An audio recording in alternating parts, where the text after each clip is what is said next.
आज हम कक्षा 10 में आपको हिंदी पढ़ाएंगे। हिंदी में आपका पद्य है। पद्य में दूसरा पाठ तुलसीदास जी का है, वो आज हम आपको पढ़ाएंगे, जो कि धनुष भंग।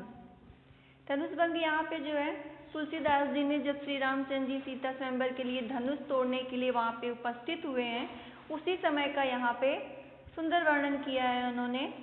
व्याख्या है, उदित उदय गिरि मंच पर रघुबर बाल पतंग, बिकसे संत सरोज सब हर्षे लोचन भृंग। उदित उदयगिरी, पहले तो देखिए यहाँ पे जो है आपका रूपक अलंकार है। रूपक अलंकार में जो होता है किसी वस्तु को किसी दूसरी वस्तु का जो है पूर्ण रूप दे दिया जाता है। तो यहाँ पे क्या है, उदित उदय गिरि मंच पर, यानी कि जब भगवान श्री रामचंद्र जी उस स्थान पे पहुँचे जहाँ पे धनुष रखा हुआ था, तो कवि ने इसकी कल्पना इस प्रकार से की है कि उसमें ऐसे लग रहा था कि जैसे उस मंच रूपी उदयाचल पर्वत पे जो है रामचंद्र रूपी बाल सूर्य का उदय हो रहा हो, और विकसे संत सरोज सब हर्षे लोचन भृंग, और उपस्थित वहाँ पे जो कमल रूपी जो वहाँ पे संत थे, साधु संत लोग थे, सज्जन पुरुष थे, उनके क्या है लोचन भृंग, यानी कि उनके नेत्र रूपी भौरे जो है मंडराने लगे। कहने का तात्पर्य है कि जिस प्रकार सूर्य उदय होता है, सूर्य उदय होने पे जो है कमल खिल जाता है, और कमल खिलने के बाद उसके ऊपर भौरे मंडराने लगते हैं, तो इसी प्रकार जब श्री रामचंद्र जी उस रखे हुए धनुष के मंच के पास पहुँचे, तो वहाँ पे कमल रूपी जितने भी साधु संत और सज्जन पुरुष थे वो क्या हो गए, हर्षित हो गए। नृपन केरी आसानी सिनासी बचन नखत अवलान प्रकाशी। और जो राजा जो वहाँ पे ये आशा लगाए बैठे थे कि अगर मतलब अगले ने नहीं धनुष को तोड़ा है तो हो सकता है हम धनुष तोड़ें, इसी तरह की जो आशा थी उन लोग के मन में, वो क्या हुआ कि तारों के समान जो है धीरे धीरे चमकना छोड़ दिया। यानी कि जो उनकी जो आशा थी कि अब हो सकता है कि अब हम अगले जो हैं उन लोग धनुष तोड़ेंगे, तो ये जो आशा थी उन लोगों की नष्ट हो चुकी। मानी महीप कुमुद सकुचाने कपटी भूप उल्लूक लुकाने। मानी महीप कुमुद सकुचाने, यानी कि जो वहाँ पे कुमुद के पुष्प रूपी जो वहाँ पे कपटी जो राजा लोग जो आए थे, राजकुमार लोग जो आए थे सीता से स्वयंवर करने के लिए, वो क्या है कुमुद के पुष्प की तरह मुरझाने लगे था। कुमुद का पुष्प जो होता है सूर्य उदय होने पे मुरझाने लगता है, तो वो कुमुद के पुष्प की तरह मुरझाने लगे। कपटी भूप उल्लू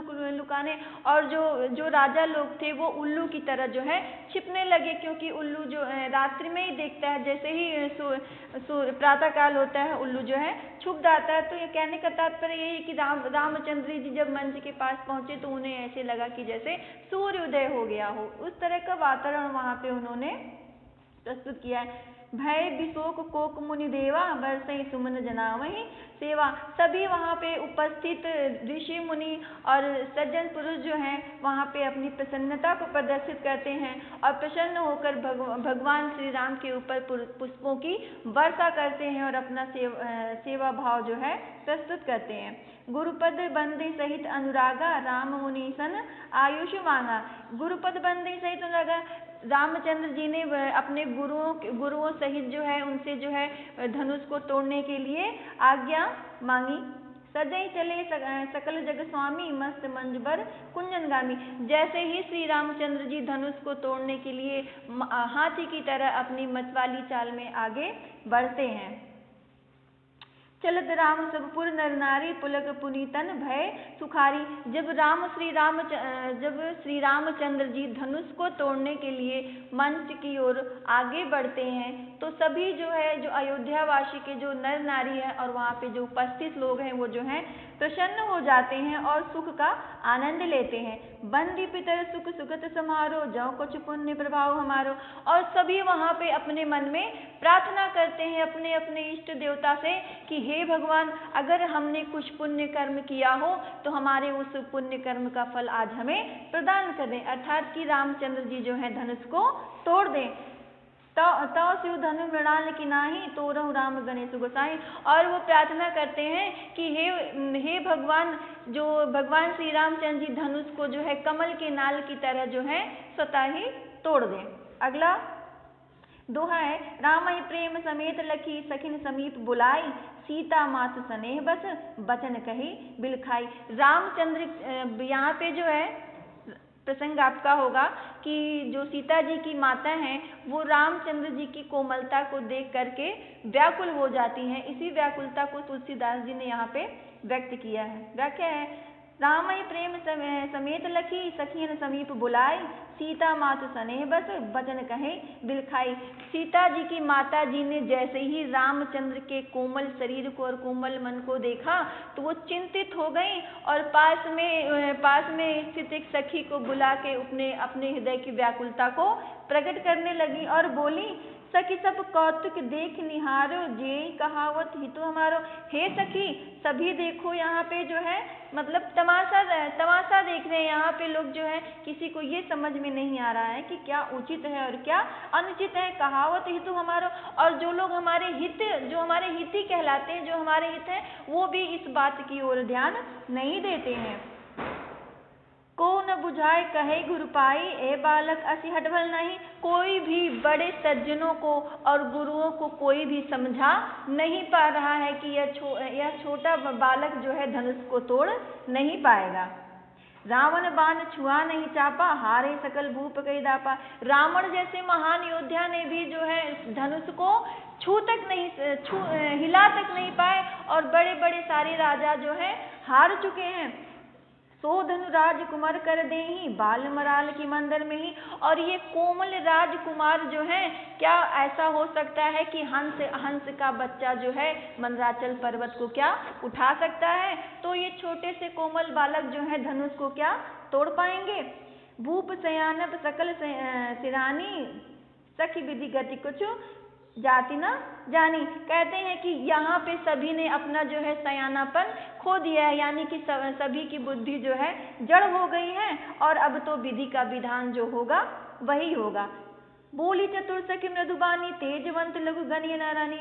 उसी समय उनकी चतुर एक सखी जो है बोलती है कि हे रानी, सीता जी की माता को संबोधित करते हुए सखी कहती है उनकी कि हे रानी, आप जो है कभी भी किसी छोटी वस्तु को जो है छोटा नहीं समझना चाहिए, क्योंकि कहाँ कुंभज कहाँ सिंधु अपारा, सोचे सोहज सकल संसारा।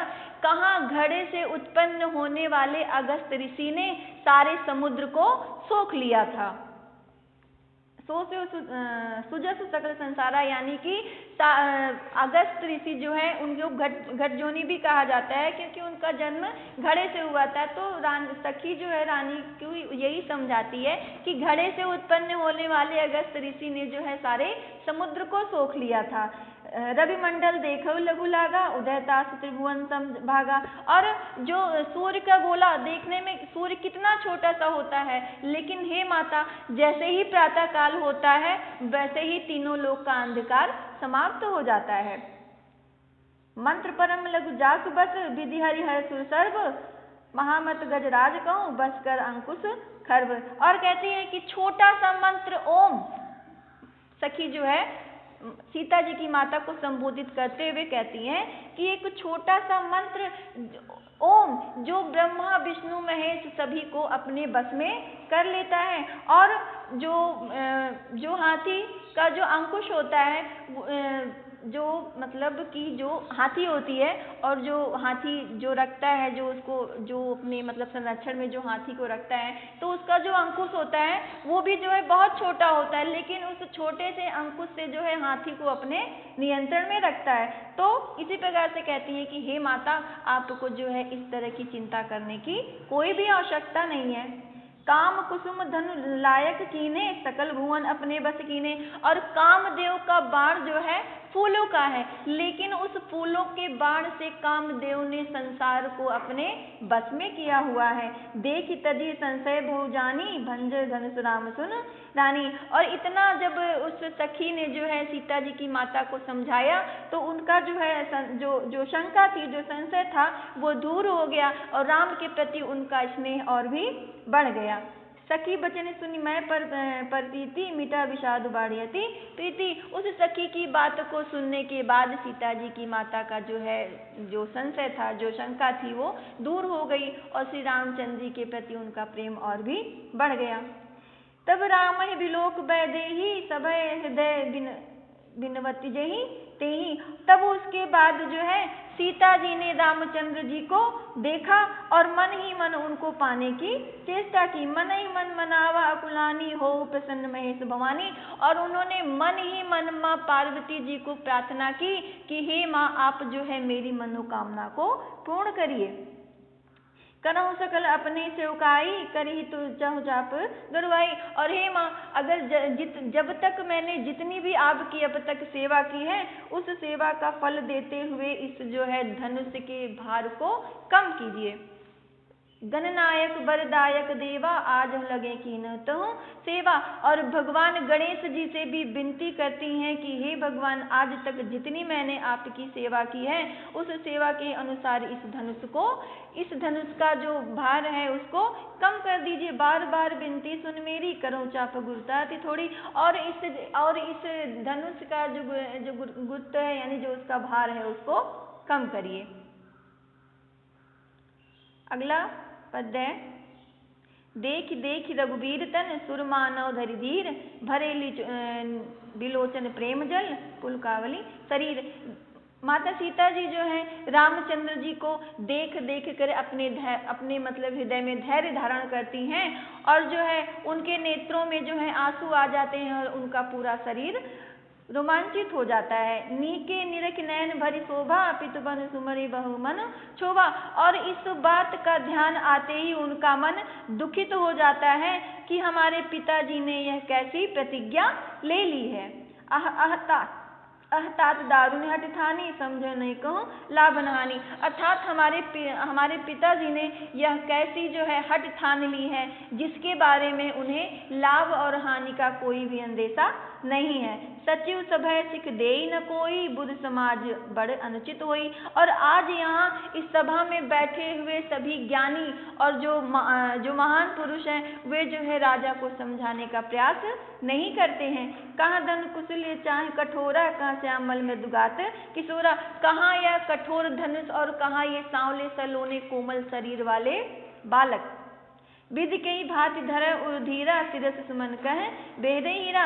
और विधि के विधान को धैर्य धारण करते हुए कहती हैं क्या सिरस के पुष्प से हीरे को काटा जा सकता है? ऐसा नहीं हो सकता है। सकल सभा के मति भय भोरी अब मोहि शंभु चाप गति तोरी। कहती हैं कि अब इस सभा में उपस्थित ज्ञानी अज्ञानी महापुरुष जो भी हैं अब उनसे मुझे कोई भी आशा नहीं है। और उस धनुष को संबोधित करते हुए कहती हैं कि हे धनुष अब मेरी आप से ही विनती है आप ही मेरी बातों को समझने का प्रयास करें। निज जड़ता लोगन पर डाली होई हरो रघुपति निहारी। और भगवान श्री रामचंद्र जी को देखते हुए जो अपना भार है वो लोगों के ऊपर छोड़ दो। निज जड़ता लोगन पर डाली यानी अपने भार को वहां पे उपस्थित लोगों के ऊपर डालते हुए भगवान श्री रामचंद्र की कोमलता को देखते हुए अपने भार को कम करिए।